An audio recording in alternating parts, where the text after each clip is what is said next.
我61岁住女儿家3月，发现冰箱剩菜夜夜消失，女儿女婿都说不知情，我觉得不对劲，直到那天凌晨冰箱一响，看到一幕，我立马报警。我叫李秀兰，今年61岁，退休前是纺织厂的女工，在厂里干了整整35年，从青丝干到白发。老伴5年前走了，留下我一个人守着那套60平的老房子。女儿小云心疼我，说让我搬去她家住一阵子，正好他们新买的学区房空着一间次卧，也热闹些。我一开始还不愿意，怕打扰他们小2口的生活。可小云一再坚持，说妈你一个人在家，我们不放心。再说现在房价这么高，你那老房子又没电梯，万一摔了怎么办？我拗不过他，收拾了几件衣服，带上老伴的相框，就搬进了他们在城东的新小区。头1个月，日子过得挺舒心。小云和女婿张强都是上班族，早出晚归，但对我很客气。小云每天早上给我留好早餐，晚上回来还陪我说说话。张强话不多，但见了面总会点头喊一声妈，偶尔周末还会带我去超市买菜。我觉得自己运气不错，晚年还能享点清福。可渐渐的，我发现不对劲了。事情是从剩菜开始的。我这个人节俭惯了，做菜从来不会浪费。小云他们下班晚，我就提前做好晚饭，多炒2个菜，等他们回来一起吃。吃不完的，我就用保鲜盒装好，整整齐齐码在冰箱冷藏室里，准备第2天热了当午饭。可奇怪的是，每到第2天中午，那些剩菜就不见了。一开始我以为是小云他们早上顺手吃了，可问起来，小云一脸茫然，妈，我没动啊，我早上喝杯豆浆就出门了。张强也摇头，我昨晚加班到11点，回家直接睡了，根本没开冰箱。我心里犯嘀咕，但没多想，只当是自己记错了。可连续1周都是这样，我晚上放进去的红烧排骨、清炒豆角、蒸蛋羹，第2天全没了，连汤汁都不剩。冰箱里干干净净，像被人特意清理过一样。更奇怪的是，冰箱有时候半夜会发出嗡咔嗒的一响，像是门被轻轻打开又关上。有天夜里我起夜，路过厨房，隐约听见冰箱门吱呀一声。我探头一看，厨房黑漆漆的，没人。我以为是老鼠，可这新小区密封严实，哪来的老鼠？我开始留意。第3天晚上，我故意做了满满1锅米饭和1大盘糖醋里脊，特意放在冰箱最显眼的位置，还用手机拍了照。临睡前，我悄悄把客厅的小夜灯调亮了些，窗帘拉了一半，留个缝。凌晨2点17分，我被一阵轻微的脚步声惊醒。不是小云，也不是张强，他们的卧室在另一头，声音是从厨房方向传来的。我屏住呼吸，悄悄下床，赤脚走到走廊拐角。借着夜灯的光，我看见一个人影站在冰箱前，背对着我，正伸手拿东西。那人穿着一件深灰色连帽衫，帽子戴在头上，身形瘦削，动作很轻，像猫一样。他从冰箱里拿出我的饭盒，直接掀开盖子，用手抓起1块里脊就往嘴里塞。吃得急，还差点噎着，赶紧灌了口冰水。我浑身发冷，手心全是汗。这不是我家的人，可这人怎么进来的？门锁得好好的，窗户也都关着，我猛地打开走廊灯，大喝一声，谁？那人吓得一哆嗦，饭盒啪的掉在地上，转身就往阳台跑。我追过去，只见他动作极快，翻过阳台栏杆，顺着外墙的空调外机往下爬。原来他早就踩好了点，知道这栋楼的结构。我腿软的站不住，扶着墙才没倒下。等回过神，立刻拨打了110。警察来得很快，他们查看了监控，发现这人已经连续半个月深夜潜入我们家，每次都从隔壁单元废弃的维修通道爬上6楼，再通过我家未上锁的阳台窗溜进来。而那个通道，物业早就该封，却一直拖着没处理。警察说，这人是个惯偷，专门盯上独居老人或家里只有老人的家庭，趁夜偷吃剩饭，有时还顺走现金或药品。他说他饿得受不了，白天打零工挣不够饭钱，晚上只能找点吃的。我坐在沙发上，浑身发抖，不是因为害怕，而是心寒。小云和张强第2天才知道这事。小云抱着我哭，妈，对不起，是我们疏忽了。张强脸色铁青，立刻去找物业理论。可我心里清楚，这件事背后藏着更深的问题。为什么一个年轻人宁愿冒这么大风险，只为吃一口剩饭？为什么我们小区的安全漏洞这么久没人管？为什么我这个当妈的住了3个月都没发现女儿家的阳台窗从来没锁过？那天报警之后，我一夜没睡。看着窗外灰蒙蒙的天，我突然觉得这个家好像并不像表面看起来那么安稳。而冰箱里消失的或许不只是剩菜。警察走后，家里安静的可怕。小云红着眼眶给我倒了杯热牛奶，手一直在抖。张强坐在沙发上，眉头紧锁，反复翻看手机里物业群的消息，嘴里嘟囔着早就该封那通道，这算不算入室盗窃？我坐在餐桌旁，盯着地上还没清理干净的饭盒残渣，心里五味杂陈。按理说这是该告一段落了，贼抓到了，隐患也暴露了，物业答应3天内封死维修通道，还说要加装楼道监控。可我越想越不对劲。那天凌晨，那人翻阳台逃走时动作太熟了，不是第一次来，绝对不是。他连冰箱哪层放什么都知道，拿饭盒都不用开灯。而且他没偷钱，没拿首饰，只吃剩菜，这不像普通小偷。更让我心头发紧的是小云和张强的反应，他们震惊、愤怒、自责，可唯独没有意外。尤其是小云，她抱着我哭的时候，眼泪是真的，可眼神躲闪，说话也吞吞吐吐。妈，你别多想，就是个流浪汉，可能是闻到香味，可他没问那人长什么样，也没问他是怎么进来的，好像早就知道点什么。我心里像压了块石头，沉甸甸的。第2天一早，我借口去买菜，其实去了小区对面的社区警务站。值班民警认得我，见我来，叹了口气，李阿姨，您家那个案子我们还在查。那人叫周磊，26岁，本地人，父母离异，父亲坐牢，母亲改嫁外地。他打零工，住桥洞，有轻微精神障碍记录，但没暴力前科。他为什么专挑我家？我问。民警犹豫了一下，低声说，他说有人告诉他6栋3单元602晚上没人管冰箱，剩饭管够。我脑子嗡的一声。有人告诉他？谁？回家路上，我特意绕到小区后门的小超市，老板娘王姨跟我熟，见我就招呼，秀兰姐，听说你家进贼了，吓死人了。不过那小伙子我也见过几次，半夜在你们楼底下转悠，我还以为是你们家亲戚呢。亲戚？我一愣。对啊，有天晚上我关店，看见他站在你们阳台下面，仰头看，像是等人。后来你家女婿下来跟他说了几句话，他就走了。我脚步顿住，心猛地往下沉。张强，他认识那人。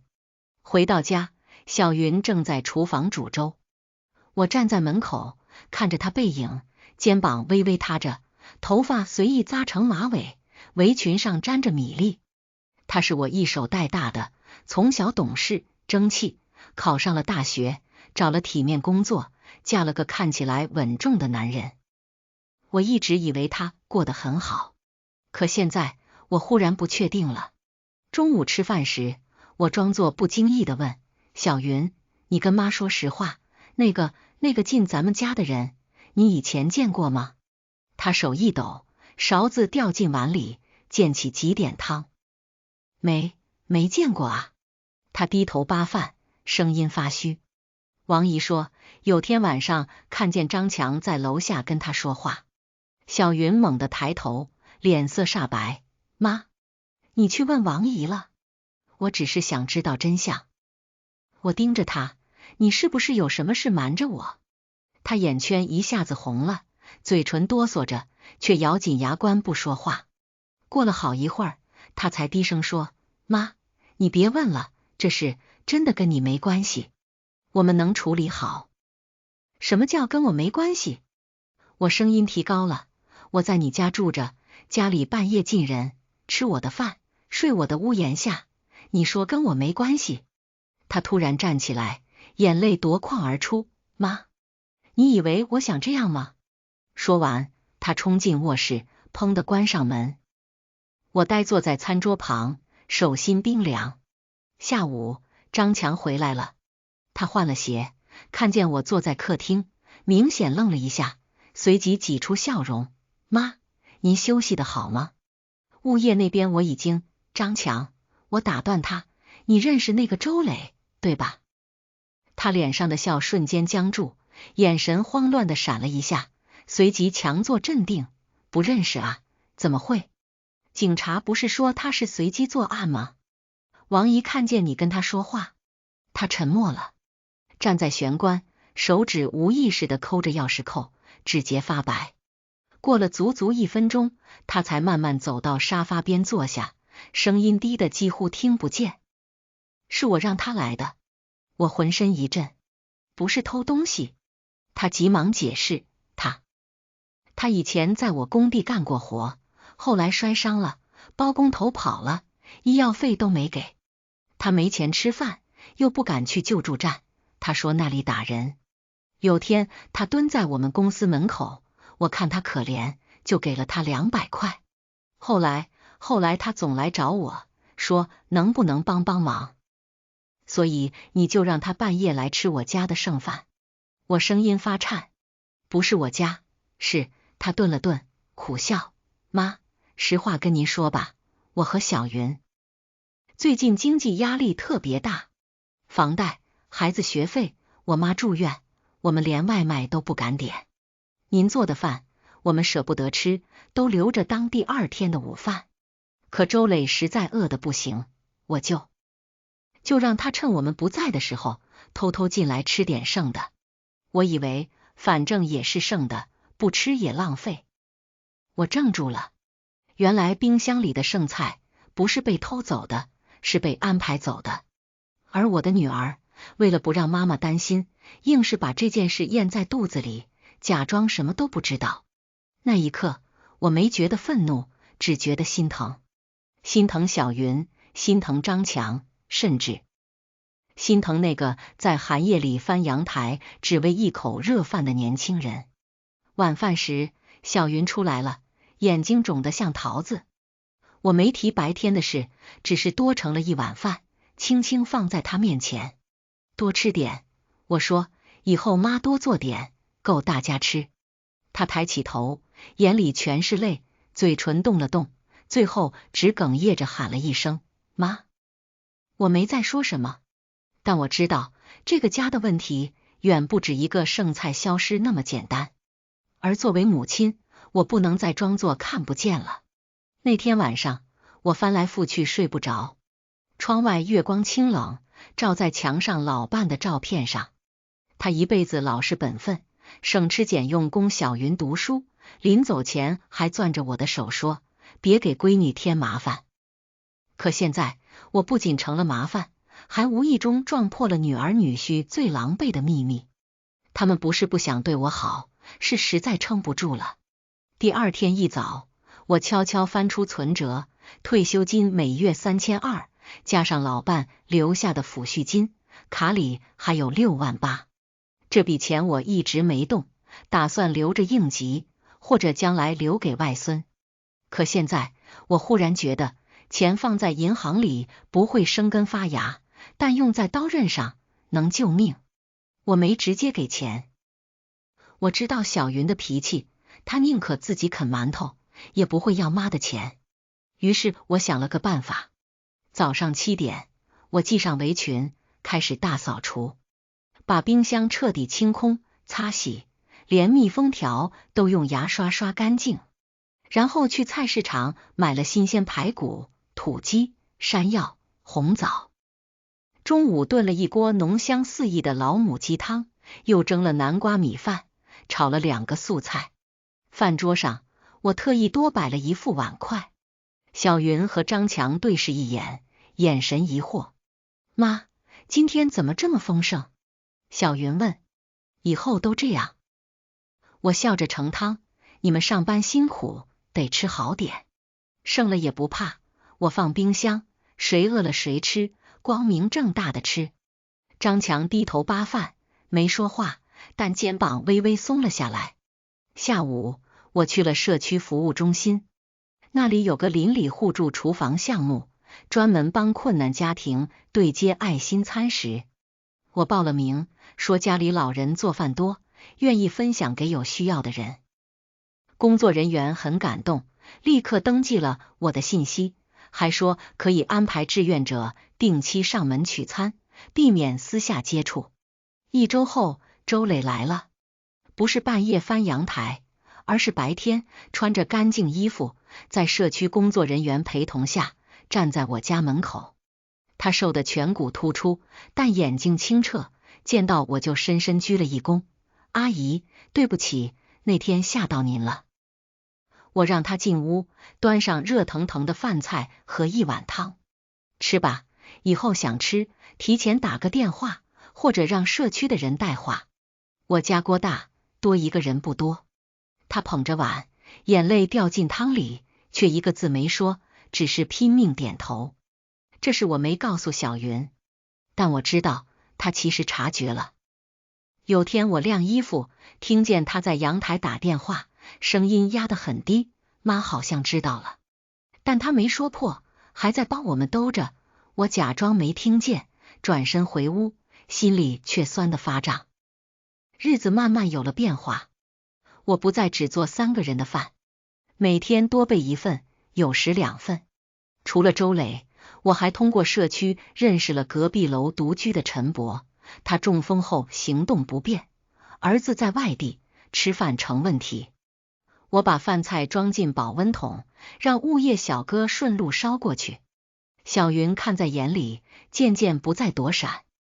有一天晚上，他坐在我床边，轻声说：妈，其实我和张强上个月差点离婚。我心头一紧，他爸欠赌债，债主找上门，说要砸店，我们拿不出钱，只能借高利贷。那阵子他天天喝酒，回家就摔东西，我怕你担心，一直瞒着。他声音哽咽，后来他戒了酒，白天上班，晚上去送外卖，1个月干30天，可还是不够，所以你们才舍不得吃我做的饭。他点点头，眼泪簌簌往下掉。我想过让你回老房子住，可又怕你孤单，可留你在身边，我又觉得自己没用，连顿饱饭都供不起妈。我伸手摸摸他的头发，就像他小时候发烧，我整夜守着那样。傻孩子，我说，妈不是来享福的，是来帮你的。咱们是一家人，有难一起扛，有饭一起吃，有什么丢人的？他扑进我怀里，哭得像个孩子。从那天起，家里的气氛变了。张强不再沉默寡言，晚饭时会主动讲工地上的事，小云也开始跟我商量孩子的教育、房贷的规划。我们甚至一起开了个家庭账本，把收入、支出、债务一笔笔记清楚。而冰箱再也没有神秘消失的剩菜了，因为现在每一份饭都有它的归处，有的进了我们的胃，有的暖了别人的肠，而我的心也终于踏实了。可就在我以为风雨过去时，一件意想不到的事发生了。社区突然通知，周磊不见了。他住的桥洞被城管清理，人不知去向。有人看见他拖着破行李往城郊走，说要去找活干。可这年头哪有那么容易？我站在阳台上，望着远处灰蒙蒙的天，心里空落落的。那一碗饭的重量，原来不只是填饱肚子，更是拖住一个人活下去的希望。而现在，这份希望断了。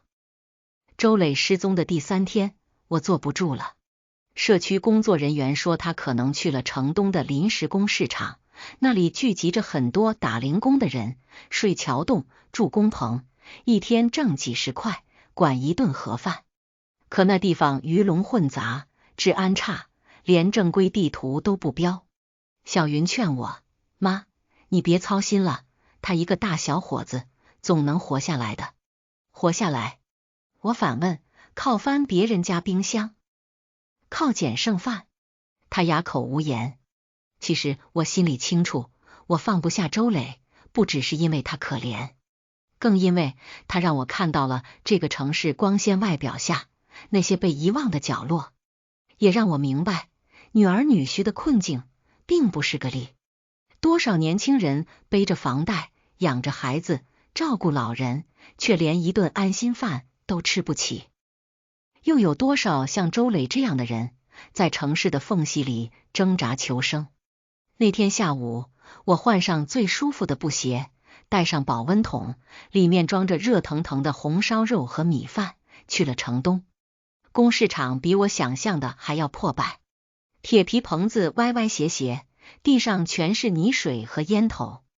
一群男人蹲在墙根下，有的抽烟，有的打盹，眼神空洞。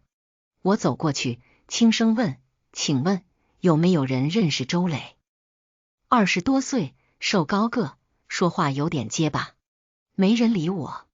我又问了几个人，有人摆手，有人冷笑。找人？给钱吗？我掏出20块钱，递给一个穿旧夹克的男人，麻烦您帮我问问。他接过钱，吆喝了一声。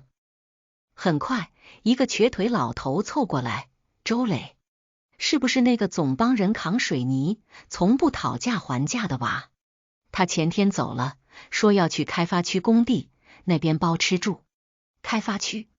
哪个开发区？南边，过了高速桥那片。我谢过他们，转身就走。小云要是知道我一个人跑这么远，肯定要急疯。可我已经61岁了，不怕丢脸，也不怕累，就怕良心不安。坐了2趟公交，又步行40分钟，我终于到了开发区。这里正在建新楼盘，塔吊林立，尘土飞扬。我在工地门口转悠，想找人打听，却被保安拦住。老太太，这儿不让进。找谁？我找周磊，他在这儿干活吗？保安皱眉，没这个人登记，我们只用有身份证的。我站在路边，望着高高的围挡，心里发凉。难道他又走了？正准备离开，忽然听见围墙后面传来一阵咳嗽声，很熟悉，就是周磊那种带着喘音的咳。我绕到侧门，发现有个送水的小推车进出的缺口，趁保安不注意，我钻了进去。工地里热火朝天，我沿着钢筋堆慢慢走，终于在一处临时板房后看见了他。他正蹲在地上啃一个冷馒头，面前摊着一张皱巴巴的招工广告，衣服更破了，手上全是灰，脚上的鞋裂了口，露出脚趾。周磊，我喊他，他猛地抬头，看见是我，吓得差点跳起来。啊，阿姨，您怎么？我走过去，把保温桶塞给他，吃吧，刚做的。他手抖得打不开盖子，我帮他拧开，红烧肉的香气飘出来，他眼眶一下子红了。我不该跑的，他低头，我以为能自己活下去，可这边不要没身份证的，我连盒饭都买不起。谁让你一个人扛了？我说，你忘了社区厨房吗？忘了我家冰箱永远给你留一份饭吗？他眼泪掉进饭里，大口大口的吃，边吃边哭。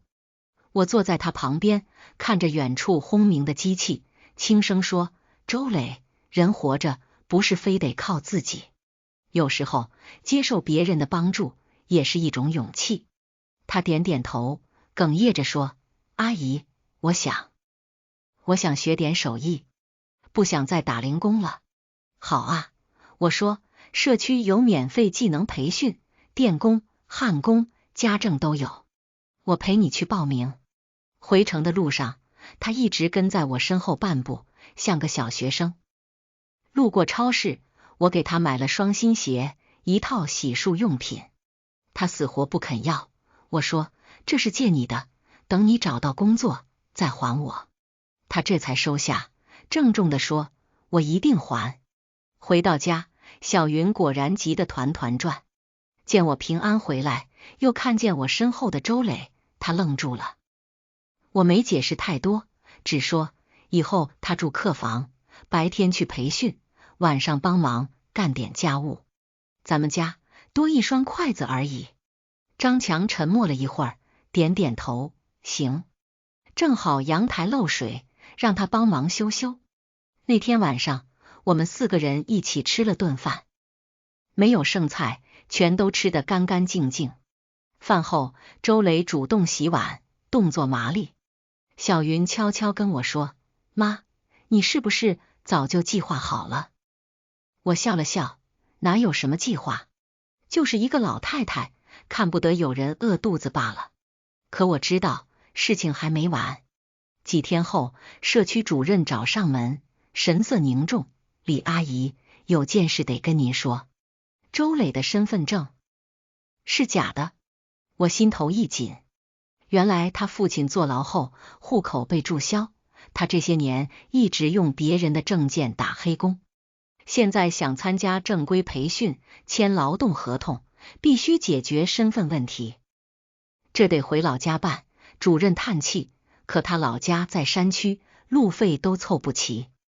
我看向客厅，周磊正认真擦地板，背挺得笔直，眼里有光。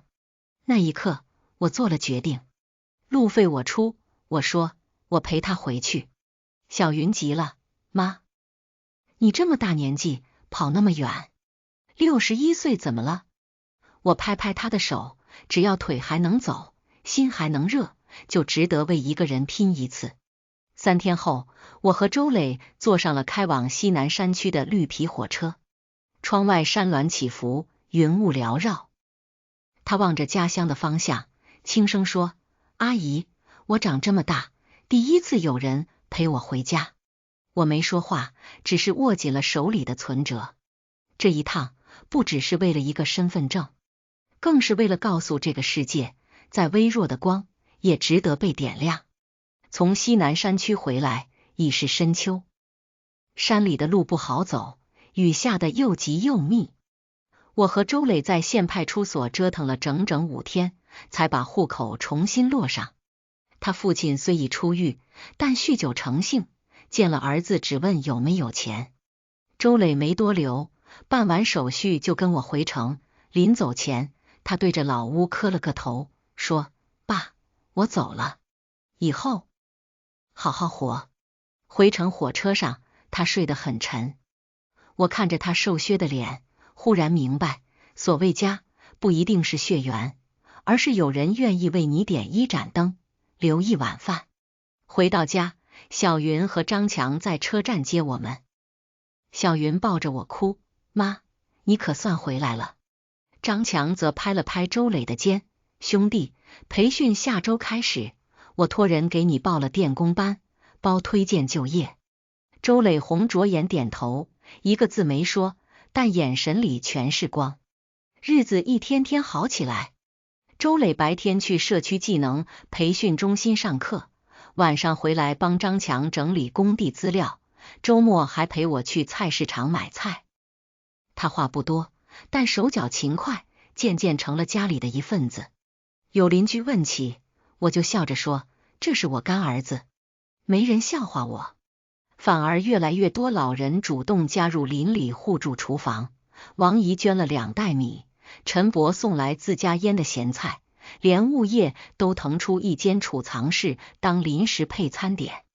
而我家的冰箱再也没空过，不是因为剩菜多，而是因为总有东西要放进去，给周磊带的午餐，给陈伯炖的药膳，给社区孤寡老人准备的便当，每一份食物都有名字，有去处，有温度。3个月后，周磊考下了初级电工证，被一家物业公司录用，月薪4500，包住。他搬出去那天，把房间收拾得一尘不染，床头留下一张纸条：阿姨，谢谢您没放弃我。我会一直记得那碗红烧肉的味道。小云搂着我肩膀，轻声说：妈，你救了他，也救了我们。我懂他的意思。如果不是这次风波，他和张强可能真的会离婚。是那个深夜翻冰箱的年轻人，像一面镜子，照出了他们不堪重负的生活，也逼他们直面问题。现在，他们学会了沟通，学会了求助，也学会了在困境中彼此支撑。年底家庭聚餐，我们4个人围坐一桌，小云、张强、我，还有特意赶回来的周磊。桌上摆满了菜，热气腾腾。妈，小云举起杯，敬您。敬礼妈。周磊也站起来，声音有些抖，没有您，我可能还在桥洞下啃冷馒头。我笑着摆摆手，别敬我，要敬就敬这世道还没凉透，敬咱们还能互相搭把手。饭后，我照例把剩菜分装进保鲜盒。这一次，没人问明天会不会不见，因为我们都明白，真正的消失从来不是食物没了，而是人心冷了。而现在，冰箱里装的不只是饭菜，还有希望。几天后，社区给我颁了个邻里守望奖。领奖时，我说，我一个老太太做不了大事，但只要锅还热，饭还香，我就愿意多煮一个人的量。台下掌声雷动。回家路上，夕阳正好，我抬头看天，云霞满天，像极了老伴走那天的晚色。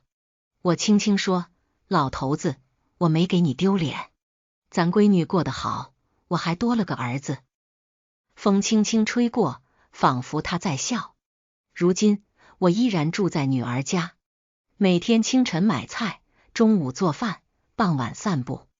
冰箱依旧嗡嗡作响，但再也不会在夜里发出异响，因为门总是关得严严实实，而心却始终敞开着。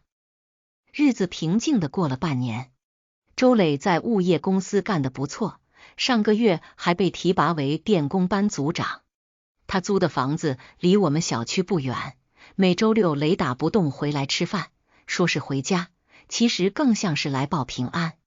每次来都会带点水果或者一盆绿萝，说给阿姨添点生气。小云和张强的关系也稳了下来，他们开始存钱，计划明年换套大点的房子，让外孙能有自己的房间。有天晚上，我听见他们在厨房小声商量，妈年纪大了，以后得请个护工。我假装没听见，心里却暖烘烘的，不是因为担心我，而是因为他们终于敢把未来想得长远一点了。可生活总不会一直风平浪静。今年春天，社区突然贴出通知，因城市更新规划，邻里互助厨房项目即将暂停，原场地要改建成便民驿站。消息一出，老人们都慌了。陈伯拄着拐杖来找我，秀兰啊，以后谁给我送饭？我自己煮不动了。我坐在阳台上发了会儿呆，忽然有了主意。第2天，我去了居委会，提出一个想法，不靠场地，改用家庭接力模式。每户愿意参与的家庭轮流做饭，由志愿者统一配送。我家带头，每周3、周日固定供餐。没想到响应的人不少，连王姨都说，我虽然炒菜咸了点，但炖汤还行。项目重启那天，我特意买了张折叠小桌，放在冰箱旁边，又配了把软垫椅子。从此，这里成了我家的配餐站。每天下午3点，社区志愿者小刘准时来取餐盒。有时周磊下班早，也会顺路帮忙送几份。冰箱旁的椅子渐渐成了家里的新地标。小云笑我：“妈，您这是把厨房开到客厅来了。”我说：“厨房在哪不重要，重要的是饭有人吃，心有人暖。”5月的一天，门铃响了。开门一看，是个陌生姑娘，20出头，背着双肩包，手里拎着一袋苹果。“您是李阿姨吧？”她有点紧张。“我是周磊的女朋友。”我愣了一下，赶紧把她让进来。姑娘叫林晓，是社区医院的护士，说话轻声细语，手脚麻利。坐下没5分钟，就主动帮我整理冰箱里的餐盒标签。周磊总跟我说您，他红着脸说您是他这辈子最感激的人。我笑着摆手，别听他瞎说，是他自己争气。那天晚上，周磊赶来接他，看见他在我家厨房洗碗，站在门口傻笑。我拉他到阳台，低声问：“认真的？”他点点头，眼神坚定，小小知道我的过去。他说：“苦难不是污点，是勋章。”我心里一热，拍拍他的肩：“那就好好对他，别学你爸。”他眼眶微红，郑重地说：“妈，我想等稳定了，接您一起住。”我没答应，也没拒绝，只说先把日子过踏实了再说。夏天来临时，冰箱旁的椅子上常常坐着不同的人，有时是来取餐的志愿者，有时是陪陈博聊天的社工，偶尔还有周磊和林晓，两人一边包豆子一边低声说笑。有一天，小云突然问我：“妈，您后悔搬来我们家吗？”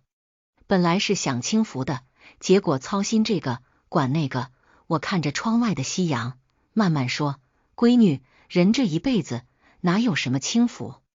真正的福气是还能被人需要，还能帮上忙。”她沉默了一会儿，轻轻抱住我：“那您就一直住下去，别回老房子了。”我点点头。老房子我已经托中介挂出去了，不是卖，是租。租金不高，但足够补贴家庭接力厨房的食材费。要是交出去那天，我在老伴照片前站了很久，说：“老头子，咱们的家变大了。”如今冰箱依旧每天嗡嗡作响，里面永远有热饭，有汤，有留给下一个饥饿或孤独的人的位置。而那把椅子始终空着一半，因为它不只是为了做人，更是为了等待，等待更多愿意伸手、愿意靠近、愿意相信一碗饭也能改变命运的人。这世界或许冷漠，但只要有一盏灯亮着，就有人愿意朝光走来。而我愿意一直守着这盏灯，直到走不动的那天。